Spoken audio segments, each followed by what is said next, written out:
You look at your calendar for the day and it's full of meetings and your heart sinks. Some of them might be quite useful, but you know that there's going to be that one or two meetings where everyone just talks about the same thing they've always talked about and no progress is made, and you could just be getting on doing some work. What can you do about this? How can you make meetings more productive, effective, and yes, enjoyable? Well, that's what we're going to talk about in this week's episode. I'm Jeremy Klein, and this is Change Work Life.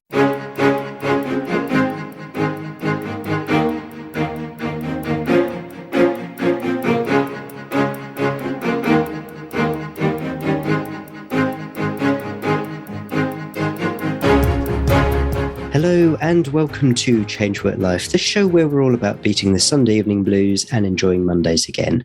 How often have you come out of a meeting at work and thought, well, that was a waste of time?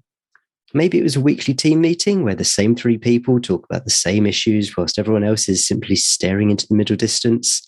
Surely there must be ways to make meetings more productive and effective. Well, that's what we're going to talk about this week with my guest, Mamie Kanfer Stewart. Mamie is an executive coach and co-founder of Meteor, that's MEET, where she and her team focus on improving collaboration and meeting culture. Mamie is also the host of the Modern Manager podcast and the author of Momentum, Creating Effective, Engaging and Enjoyable Meetings. Mamie, welcome to the show. Thank you so much for having me. So can you start off by telling us what's your background and how did you come to be so interested in meetings? Sure. So I grew up in a family business. The company is called Gojo. We're the inventors of Purell hand sanitizer. And that was the place where I got my first exposure to how organizations work. So from a young age, shortly after college, I began working with some of our colleagues there. And that was just, how work got done. So when I left and went into another organization, I was shocked by how poorly their meetings were run. And I thought, well, which of these companies is doing the thing that's most common? Is it that our family business is how most companies are run, or is it that this other organization is how most organizations are run? And what I learned by talking to people was meetings are a big problem. They are not something that we are taught how to do, whether you go to business school, which I did, but nobody there taught me how to run a meeting. Whether you grow up in an organization of one sort or another, in college, just anywhere, we don't actually talk about how to run a good meeting. And effective meetings don't happen by accident. They happen by design. So once I started getting down this path of realizing how bad meetings were and how costly they were, both in terms of the time we spend, the energy that gets wasted, the dollar waste that accumulates by all of these hours being spent in unproductive ways, I thought this is something I know a little bit about and I think I can do something with it. To go down a slight divergence here, what led you to leave the family business? Family businesses is something I find absolutely fascinating because there's just so many dynamics going on. Where does family end and business begin and all that sort of thing? So what led you to leave and do something different? Well, I should say that I only sort of left because I moved from doing work that was more about how our family is thinking about leading a family business and the role of family and our family philanthropy out into kind of the world. And I felt like I needed to get a little bit of experience elsewhere. But I'm actually back now, both in terms of leading some of our family philanthropy and also working inside of our family business. So I was able to kind of grow my own expertise and gain some credibility out in the world and then bring that back to the family business so that I had more value to bring and share internally with our company than having stuck with the same business for 20 years. And that's really smart. I mean, that's something I see with a lot of family businesses is that the second or third generation do go out and cut their teeth on something else before going back. And it's just a great way of getting an outside perspective. And I guess it stops you becoming institutionalized in the way that things are done. Absolutely. I mean, there's so many different experiences that we can all have in our careers, and it's unlikely for anyone these days to stick in one thing for, their whole lives. So being able to go out and get lots of different experiences and find something that I'm passionate about, and then discover that what I'm really passionate and excited about and the areas that I've built up expertise and and practice in is actually something that our family business can use. So coming back actually gets me more excited because I can take what I've done independently and help make our company even better. So turning to the subject of workplace meetings, and they are a figure of fun. They're things that people complain about. There are cartoons written about. I can vividly see a colleague's mug which says something along the lines of, why do work when you can waste time with meetings, or something like that. What's gone wrong with workplace meetings?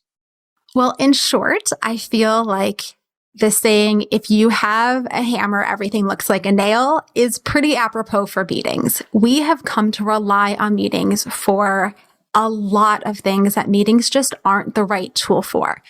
But with the advent of email and Slack and texting and chatting, and all of these different communication tools, we haven't figured out the right way to use any of them. So we now have this whole suite of tools, of which meetings are one, but we haven't actually taken the time to explore what are meetings best suited for, and then let's do those things in meetings. And what are other tools best suited for? And then let's communicate through those tools for those other things.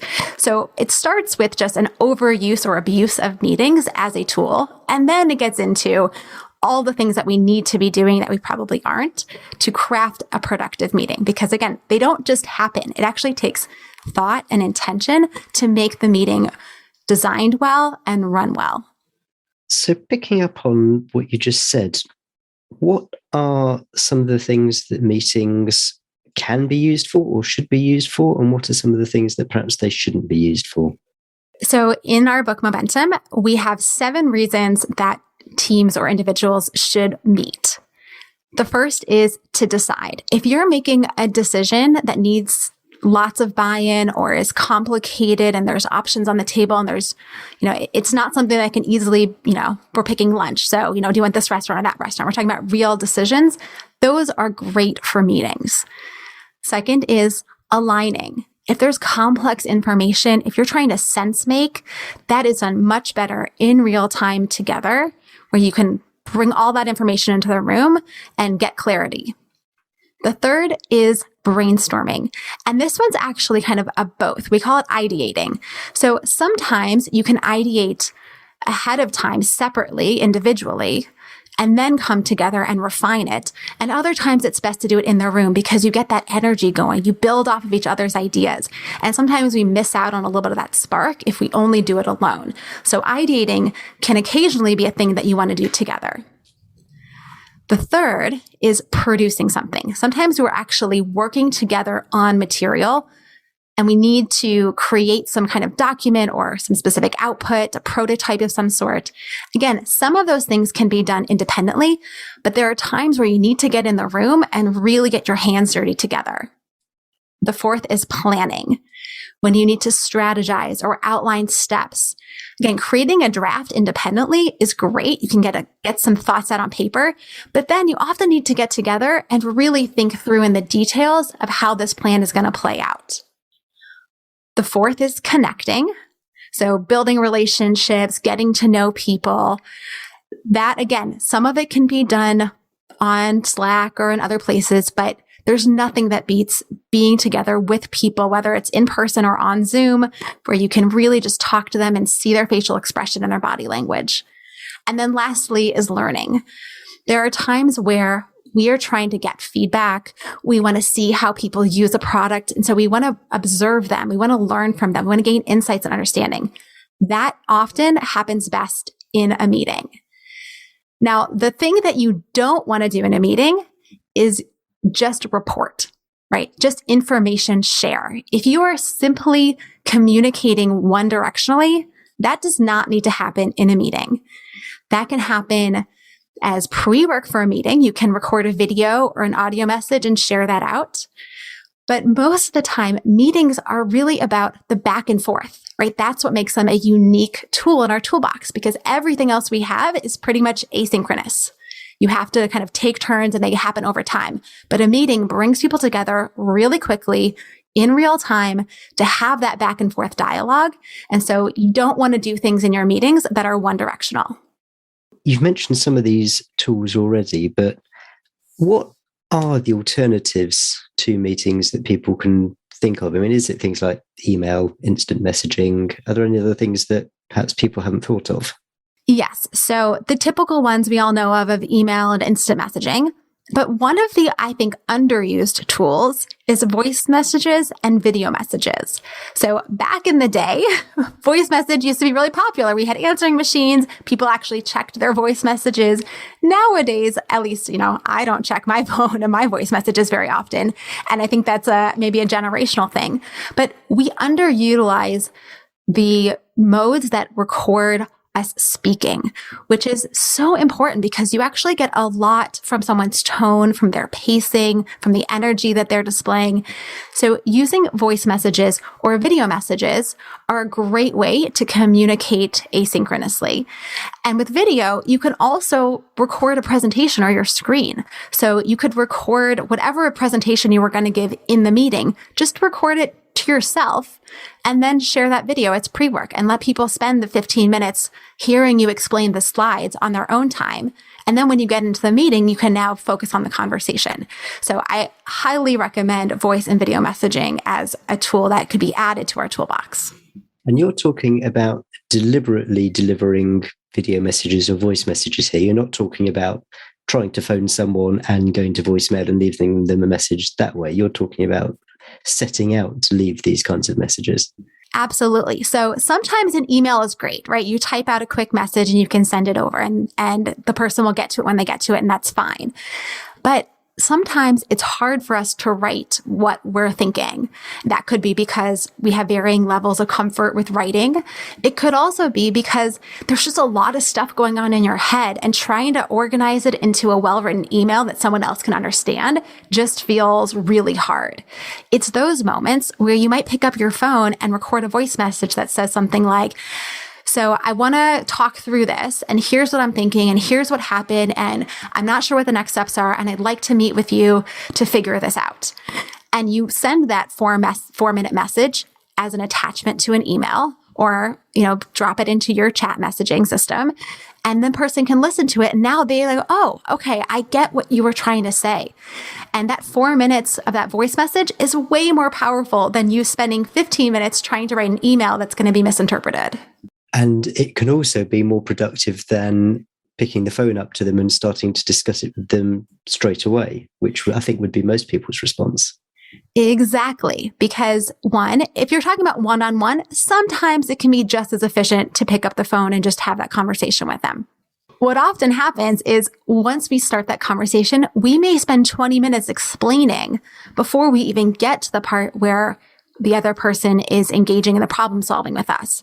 So by recording a voice message, you're containing your explanation so that you can then spend the majority of your time actually digging into the issue. It's also more complicated if you're talking about having 3 or 4 or 5 people come together. You cannot just pick up the phone, at least in most organizations, and get 5 people on the phone instantaneously, right? You got to deal with scheduling and the back and forth, and that in and of itself can just take forever. So if you send a voice message, you can inform all 5 people at once, so at least they know what's going on, and then have your strategy for how you're going to solve it, right? Maybe then it moves into a meeting that gets scheduled, or maybe it moves over to a email, or maybe they record a voice message and send it back to the group, and you have an asynchronous meeting in that way of sending voice messages back and forth. It really depends on what the issue is, but we can talk through things in a way that we can't do in writing. It can be faster. It can be more emotional, right? There are just things that come across when we are using our voice and our face that just don't happen when you're trying to do anything else. And a meeting just isn't always available. I think this is a fascinating suggestion. It's certainly something that I haven't seen used. Weirdly, I think it's something that perhaps old school people who are used to dictating everything, it would probably come more naturally to them. So people who dictate letters or emails or notes or that kind of thing, those people would more naturally also dictate instructions, and it'd typically be to a secretary or a PA. But I love this idea of expanding it beyond that to another form of communication. Going back to your 7 types of meeting or 7 7 purposes of a meeting. And you mentioned how some of them could be done in a meeting and some of them could be done outside.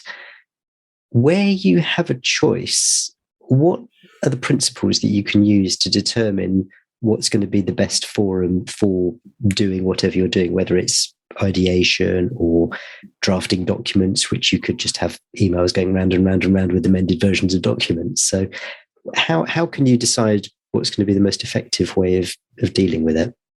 So the first thing is to figure out, what is the desired outcome? What is it that you are trying to accomplish, and getting really clear on what that is. And the tip that we give to people is that you want to focus on a noun, on an outcome, not a verb, not an activity.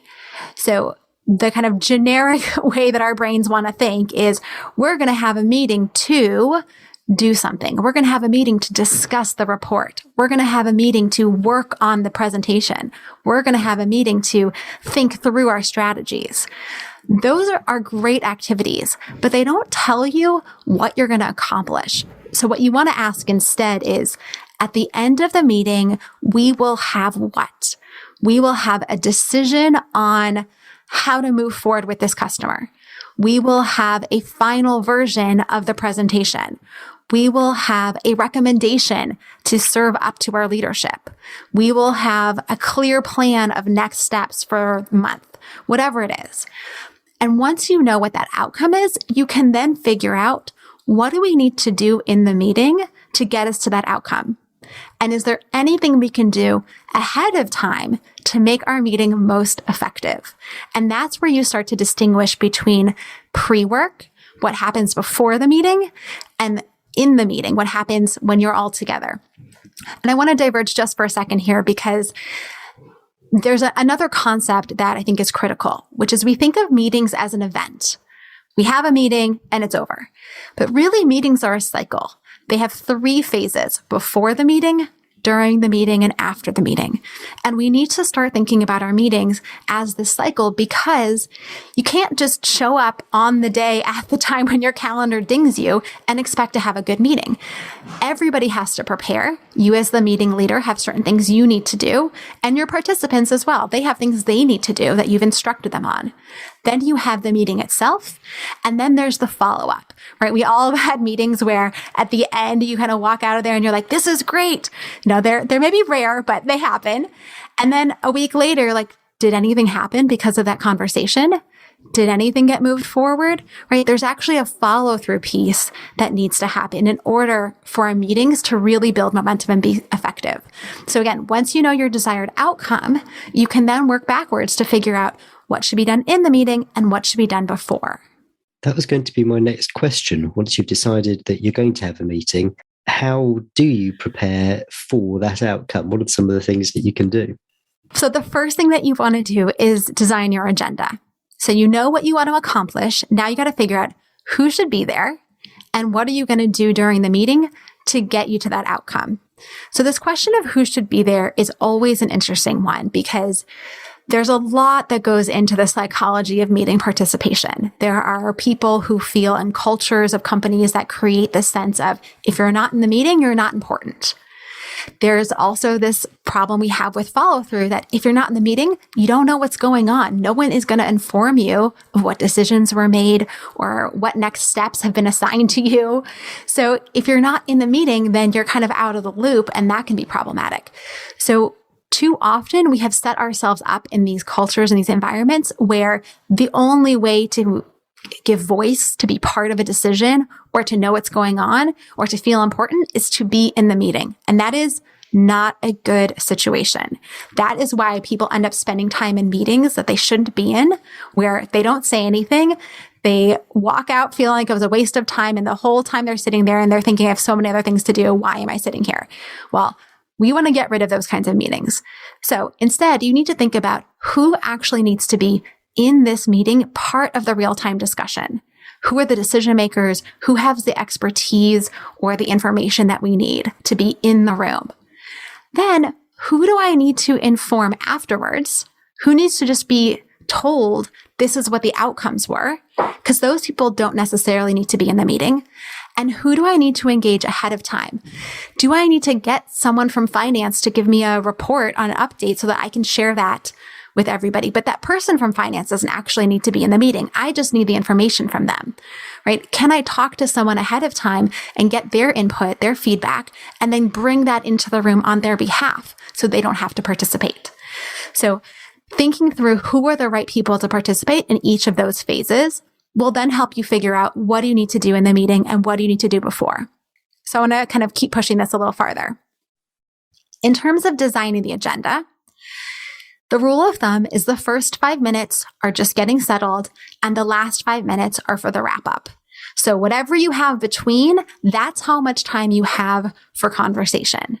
So if it's a 30-minute meeting on the calendar, you really only have about 20 minutes of good time. And what you want to do with that time is generally not just talk, right? That's not what an agenda is. An agenda is not like, we're going to talk about this thing. When you know your desired outcome, you can figure out what are the questions I need to ask this group to get the conversation going? How do I frame this up in a way that people understand what the criteria are for our decision or what the materials that we're working on? So you can have your time in the meeting be designed in a way that's going to lead you through from point A to point Z. So for example, let's say you're working on a document and you want to have a final draft so that you can send it off to the client and be done. You might start ahead of time by having people go into the document and leave comments and questions and, do some real-time editing through your Google Doc or through an online Word document. That could be the pre-work. That's what you're asking people to do to prepare for the meeting, is to put their thinking into the document. Then you come into the meeting, you have your little welcome, and you clarify, this is why we're here today. We are here to finalize this document. So you want to be really clear about that desired outcome you're driving forward. And then, are you just going to sit there and look at the document and go line by line? Is that how you're going to go through? Have you already gone through yourself and highlighted the areas where there's discussion needed?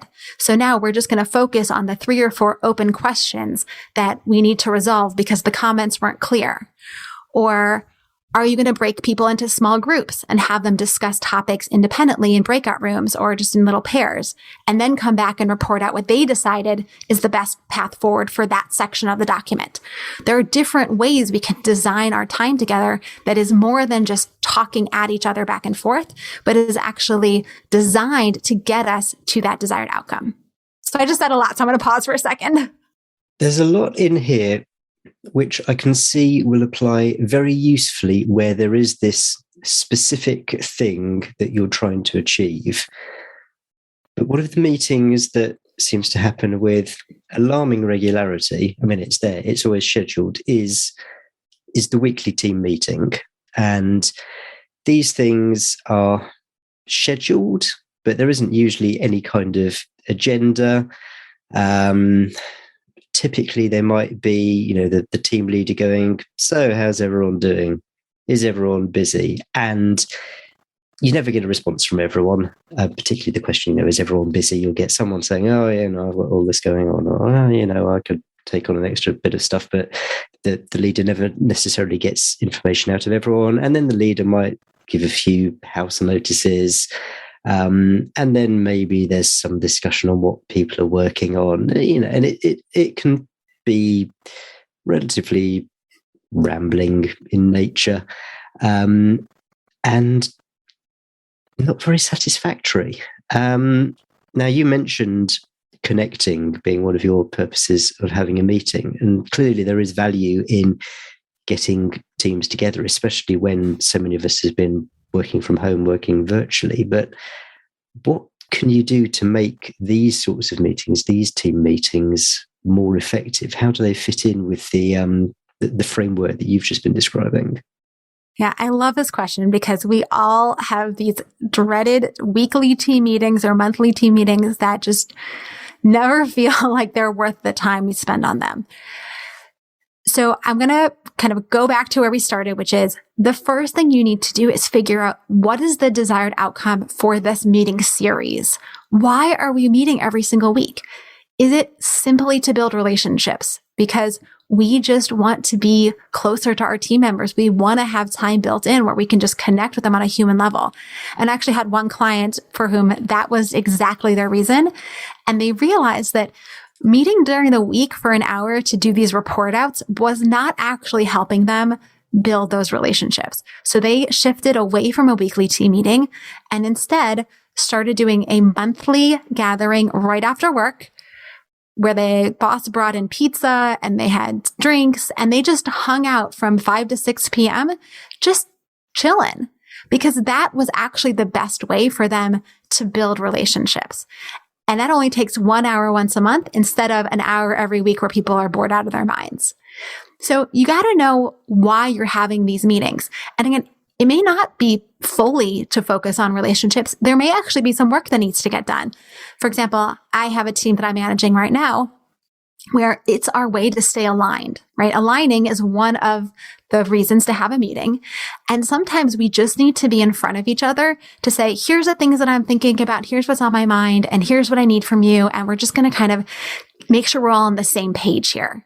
And it can happen in email. It could happen in a chat system, but sometimes things get lost there. The nuances get lost. So having time, and we meet every other week for 45 minutes. And we start at the beginning of the meeting by building our agenda. We say, what's on your mind that you want to share or that you need some feedback on or you need some help with? And everyone just dumps what they want to talk about into the chat. And we order them in the way that seems to make the most sense. And anything that is a big discussion, we pull off and we set up as its own independent meeting. We say, oh, you know what? That's really interesting. This feels like it's something that needs more attention, or we need to do a little more planning, or we need a little more prep for it. So let's schedule a time later this week to dig in on that topic. And then we just move to the next one. And sometimes it's just, hey, I'm giving you an update. This is what happened. And I just want to keep everybody on the same page. And other times it's, I need a quick decision on this. What do you all think? And sometimes it's, any other kind of topic that might come up. But we use our time together as here's our fast way. I know every other week I'm going to have time with these people to get their thinking, to reorganize and realign on all of the various work streams we have going. Is there a danger that these meetings end up becoming more work, or certainly more work than people are expecting? But if people, I suppose, have the expectation that these meetings are going to be an hour a week, and now there's this prep time beforehand, what do we want to talk about, all that kind of thing, I can start to see resistance in doing things this way because it's starting to seem like more work. Yeah, this is a big one, right? I had a client a couple years ago who told me it took them 15 minutes to plan an agenda, and that was too much time. And I was thinking, for the number of meetings you have and how much time gets wasted in those meetings, if you could cut that number in half and replace all of those unproductive meetings with 15 minutes of agenda planning, that's a pretty good deal. So the way that we need to think about what we do before to prepare is twofold. So first is you definitely do not want to make more work than is necessary. So going back to this team that I'm meeting with every other week, we build our agenda on the spot. I don't ask them to send me their agenda items ahead of time, and then I don't collect those and then put them into a single document and then share that document out, because that's a lot of busy work that nobody wants to do. I don't want to chase people down and say, hey, what did you want to add to our agenda this week? Instead, we just show up on the spot and we take our first 2 minutes and we say, okay, put what you want to talk about in the chat. And then we take the next 2 minutes and we organize it in a way that makes the most sense for how we want to tackle these topics. So yeah, we spend 5 minutes at the beginning of the meeting getting organized, but that's okay because we didn't have to do anything to prepare for that meeting. We did our preparation in real time at the start of the meeting. Now that's very different from a meeting where you have a big decision that you need to make, or you have some sort of ideation and you're trying to brainstorm a list of new ideas or get clarity on something. In those meetings, if you show up without an agenda, if you show up without having done the pre-work, you are going to waste so much more time with a conversation that's wandering, where you're not really sure what you're trying to get to. And at the end of the meeting, those are the ones where it feels like, what did we accomplish? Was this worth our time? So taking 15 minutes ahead of time to be thoughtful and do the planning and get people to be prepared for the conversation means that, one, you'll discover sometimes you didn't actually need a meeting. And that's okay. You don't have to have meetings just to have them. If you don't have a clear path to get to the outcome you want, a meeting may not be the right choice. It may be that, oh, wow, actually, I could just send a voice message. Or, I could put together 3 slides and send them in an email, and that'll actually get me everything I need. I don't need to have a meeting. So do the preparation, because then your meetings will be more effective and you can have fewer of them. And how do you stop meetings getting taken over? I mean, let's say that this is a real life situation where you might have a discussion of a technical point, something that's come up and, oh, I'd like to discuss this with the team. And then you end up with the 2 people or 2 or 3 people who end up discussing the technical point. And people either retain interest or they kind of lose interest and lose focus and then start gazing off into the middle distance. I mean, what are some of the techniques that you can introduce to stop that happening? Yeah, I actually have a whole training on managing meeting behaviors, because there are some very common poor behaviors that we see in meetings, and it's not always easy or obvious how to deal with them as a team leader, as a meeting leader. So in that particular instance, right, 2 people go off on some little detail out in the weeds, and it's starting to feel like, this is not so relevant for this whole group. So one of the easiest ways to interrupt a conversation like that, where you're kind of going off in some detail, is to just ask the group, say, hey, I'm sorry to interrupt. I think this is really important, but I'm not sure that we need to answer that point right now. Is this something that the 2 of you could take offline so that we can continue with our agenda? Just ask, right? People don't want to be told what you're talking about is not important.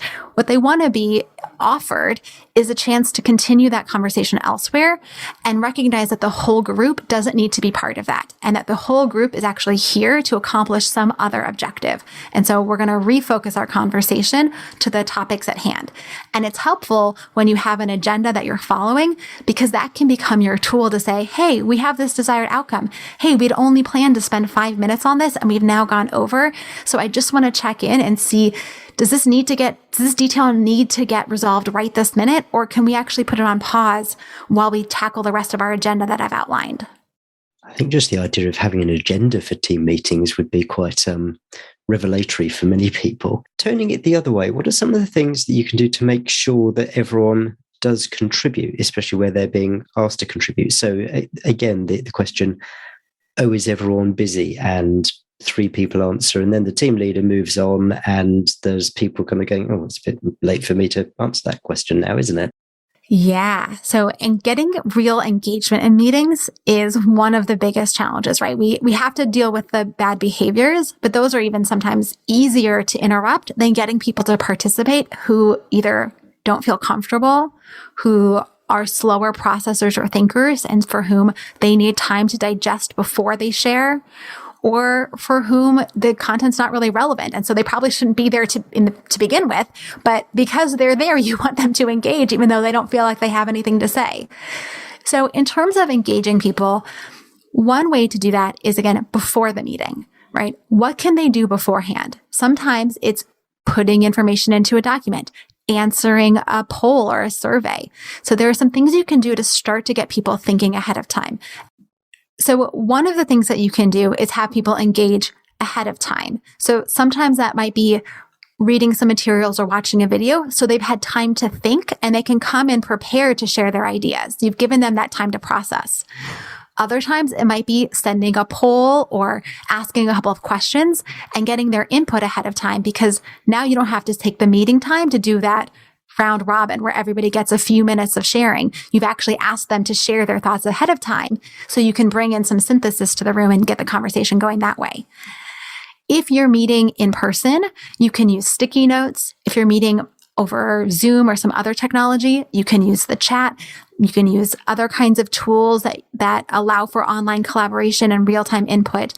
But one of the best ways is to give people the opportunity to share without having to take turns all the time, right?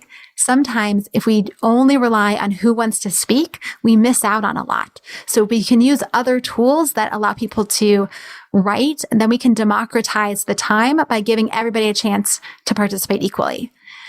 And if you do need people to speak up, right? Sometimes we're having a conference call and like the one person who's on a remote call where everybody else is in person, you actually do as a meeting leader need to say, hey, I want to check in with Mamie on the phone. I want to give you a chance to hop in here. Is there anything that you want to share, right? Sometimes it's hard to jump in when you're not physically present and everybody else is. So we can always offer and say, hey, Mamie, I haven't heard anything from you. I'm just wondering what's on your mind. So those are a couple ways. And then the last one I'll say, and this one's actually one of my favorites, is to use a tool called the checkout, which is something you can do in your last few minutes of your meeting. And you can set the stage as the checkout is the time for everyone to share anything on their mind.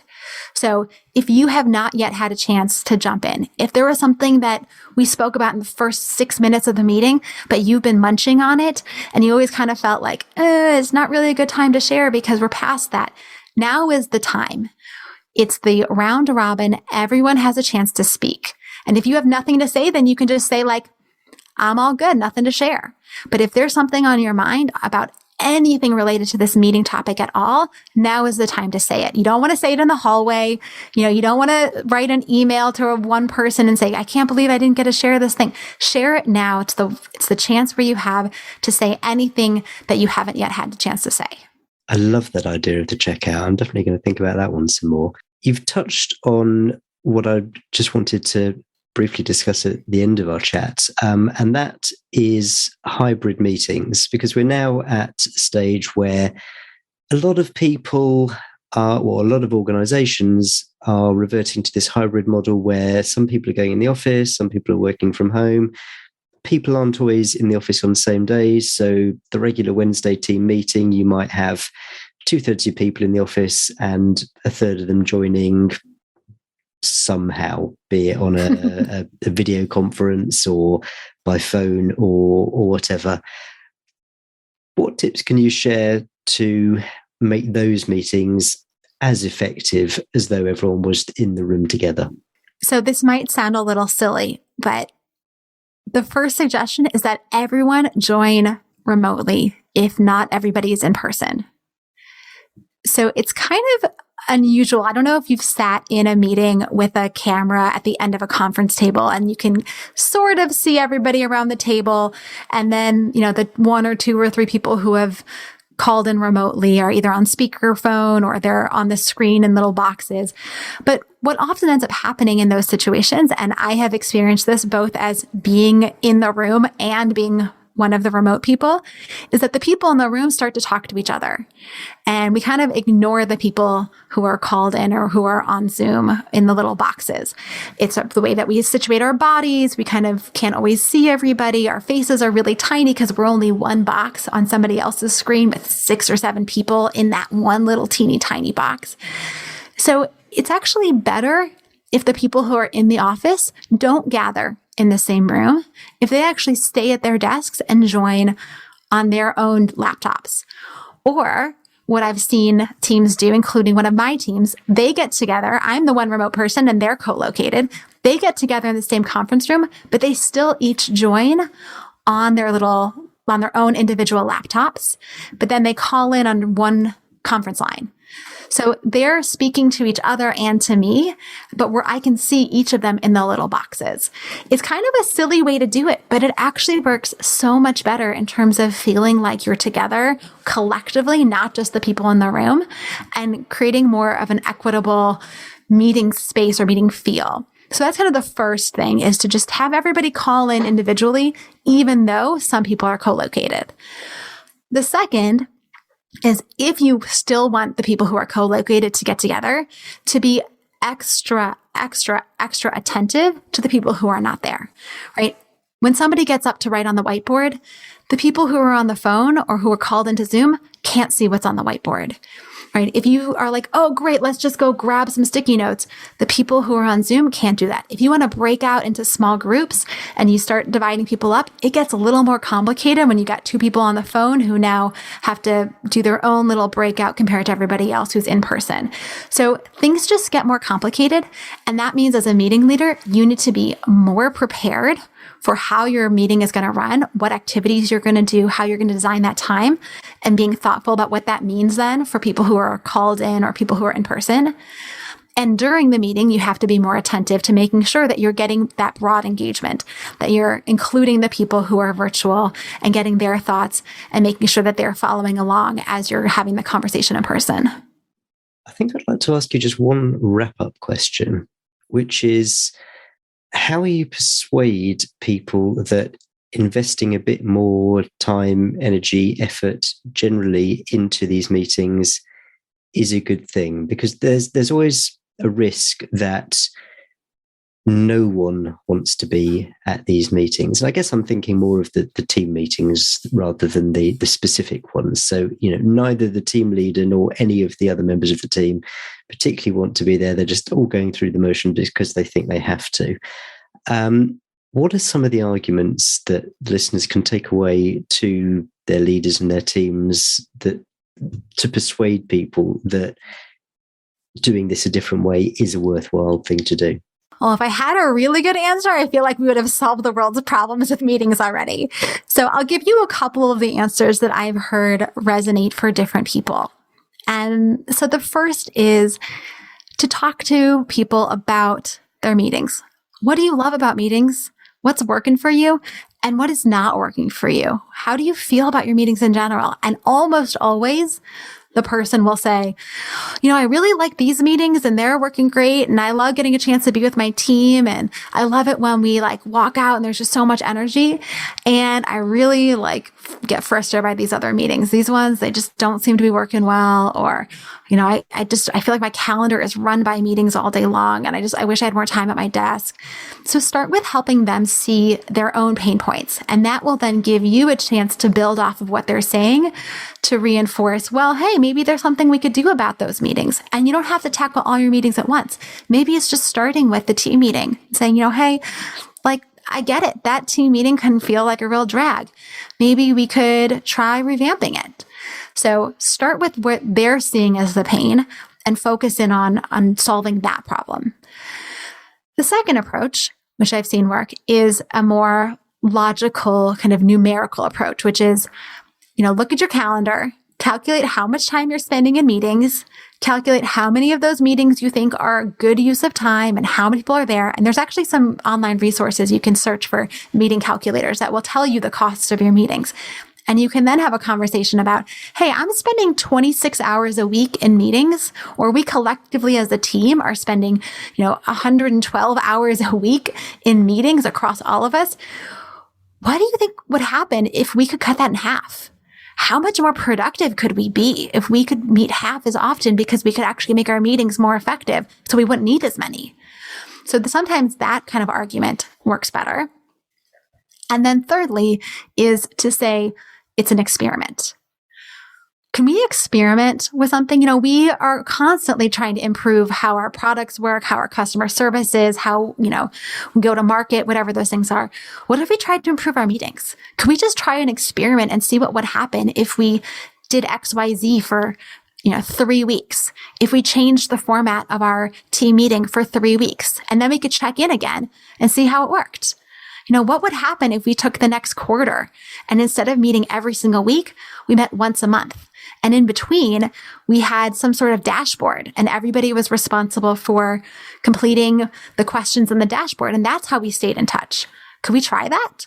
So sometimes offering to take the lead on an experiment and positioning this as part of your kind of ongoing improvements or ongoing innovations can be a way to get your team or your boss excited. I love that idea. I think it's a brilliant one.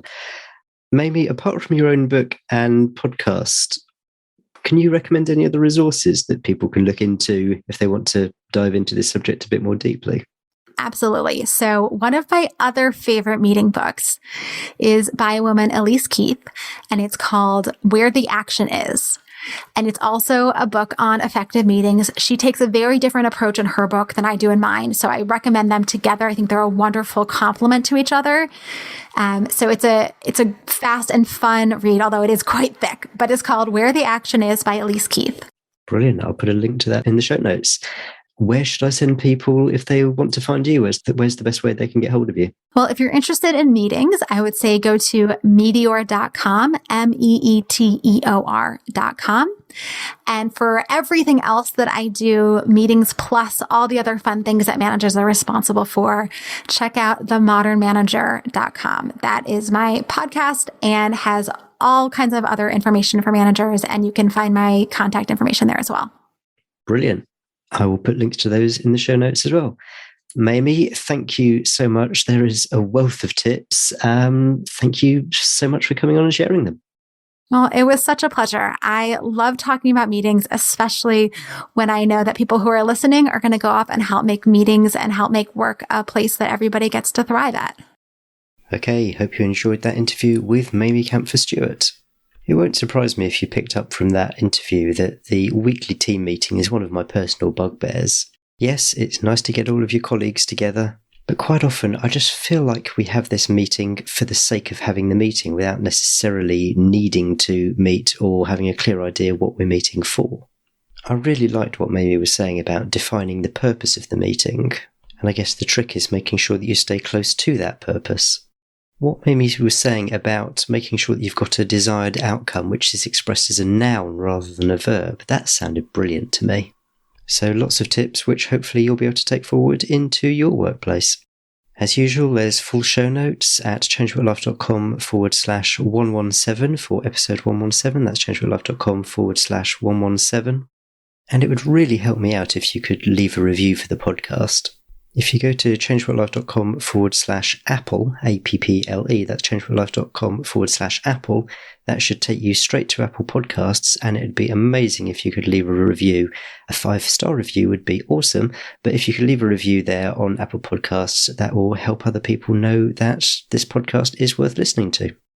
Speaking of which, there's another great episode coming next week, so make sure that you're subscribed to the show if you're not already, and I can't wait to see you in next week's episode. Cheers. Bye.